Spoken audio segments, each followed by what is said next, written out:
दोस्तों आज के इस वीडियो में मैं आपके साथ डिस्कस करूंगा एक और बहुत ही इम्पोर्टेंट टॉपिक है सेक्शन 306 आईपीसी के बारे में। बहुत बार देखा जाता है कि मैरिड फीमेल्स सुसाइड कर देती हैं और उसके बाद उस फीमेल के घर वाले जो है हस्बैंड और इन लॉज पे अबेटमेंट टू सुसाइड के चार्जेस लगा देते हैं और पुलिस के साथ मिलकर वो उनके अगेंस्ट केस फाइल करवा देते हैं और उनकी हरासमेंट स्टार्ट हो जाती है। तो क्या है सेक्शन 306 आईपीसी, क्या ये बताता है अबेटमेंट टू सुसाइड के बारे में, उसके बारे में हम यहाँ पर डिस्कस करेंगे। तो सबसे पहले सेक्शन 306 आईपीसी है क्या?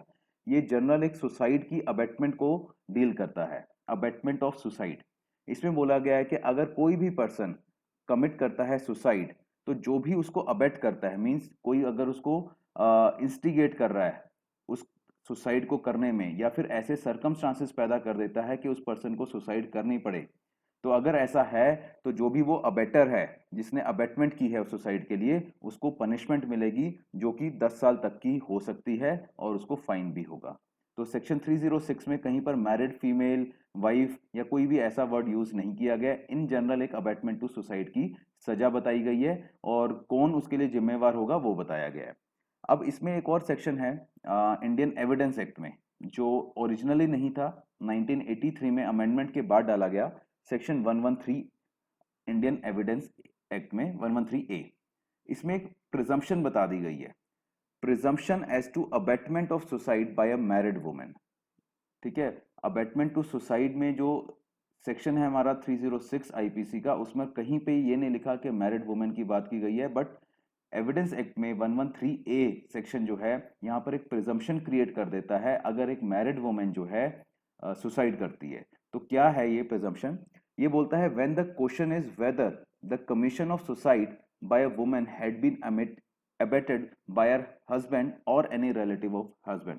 कहता है कि अगर कोई क्वेश्चन, कोई सवाल उठता है कि किसी मैरिड वुमेन ने अगर सुसाइड की है, तो क्या उसके हस्बैंड ने या हस्बैंड के किसी रिलेटिव ने उस सुसाइड को अबेट किया है, मींस अबेटमेंट की है, मींस उसको उकसाया है सुसाइड करने के लिए।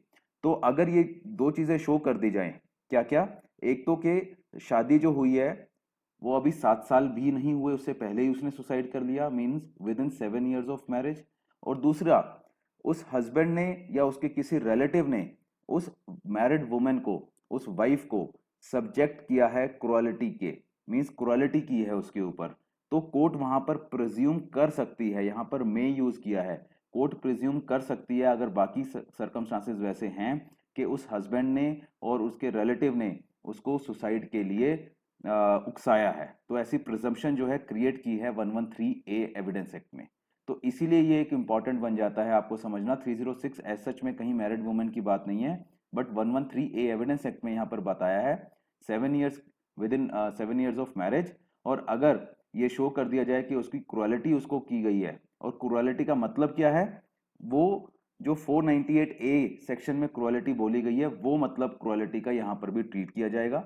क्रुएलिटी क्या बोली गई है वहां पर दो तरह की क्रुएलिटी की बात की गई है। पहली क्रुएलिटी तो ऐसा एक कंडक्ट जो वुमेन को इतना मजबूर कर दे कि वो सुसाइड करे।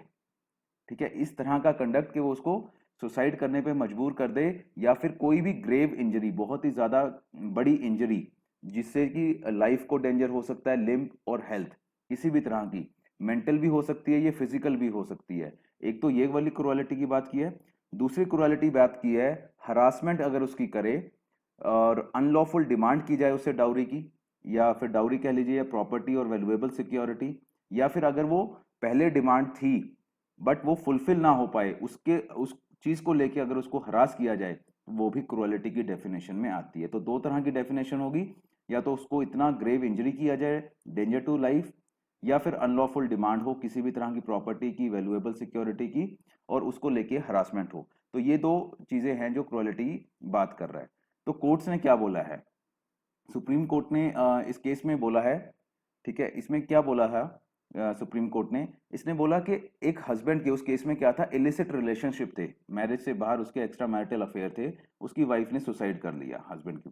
ठीक है, तो उसके ऊपर 306 आईपीसी के अगेंस्ट केस चला, और उसको जो भी है आगे केस चलते चलते सुप्रीम कोर्ट बोल पहुंच गया।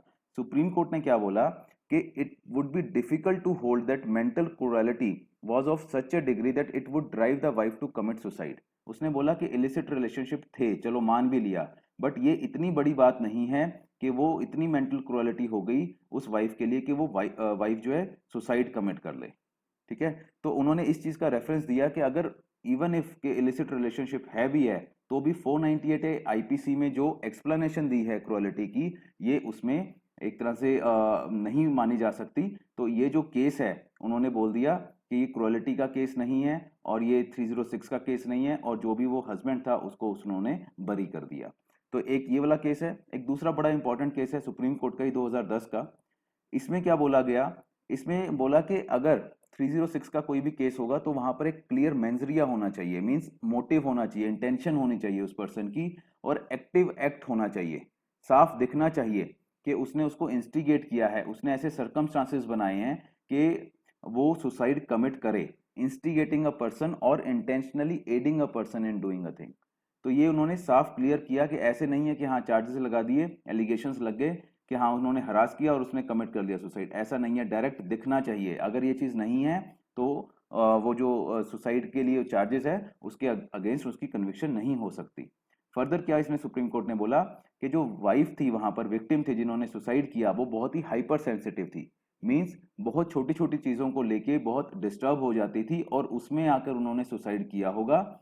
नॉर्मल जो है डोमेस्टिक रिलेशंस में थोड़ी बहुत चीजें जो है ऊपर नीचे सुप्रीम कोर्ट ने बोला होती रहती है, बट अगर हाइपर सेंसिटिव जो उसके नेचर है उसके कारण उन्होंने सुसाइड किया तो हस्बैंड को हम कसूरवार नहीं ठहरा सकते। और वहां पर जितने भी उनके हस्बैंड के साथ और भी जो पर्सन थे जिनको कन्विक्ट किया गया था, उनकी जो कन्विक्शन थी वो हटा दी गई सुप्रीम कोर्ट ने। तो ये दो केस काफी इंपॉर्टेंट थे जिसको आप समझ सकते हो कि 306 में बहुत क्लियर कट है, मेंसरिया भी कोर्ट मांगती है, और क्रुएलिटी भी प्रॉपर जो 498 ए के अंडर डिफाइंड है, एक्सप्लेन की गई है 498 ए वाली क्रुएलिटी, वो होनी चाहिए, तभी जो है 306 के जो प्रोविजंस है वो कन्विक्शन के लिए माने जा सकते हैं। तो ये था मेरा वीडियो अबाउट 306 आईपीसी, और जहां पर वाइफ जो है सुसाइड कर लेती हैं with in 7 year of marriage, और उसके बाद वाइफ के जो घर वाले हैं वो फॉल्स चार्जेस लगा देते हैं हस्बैंड और उनके फैमिली के अगेंस्ट। तो कैसे आप उस चीज़ को समझ सकते हैं और कैसे केसेस कंटेस्ट कर सकते हैं, इसके बारे में मैंने डिस्कस किया। कोई फर्दर आपकी सजेशन या क्वेरीज है तो आप काइंडली कॉन्टैक्ट कीजिए। Thank you.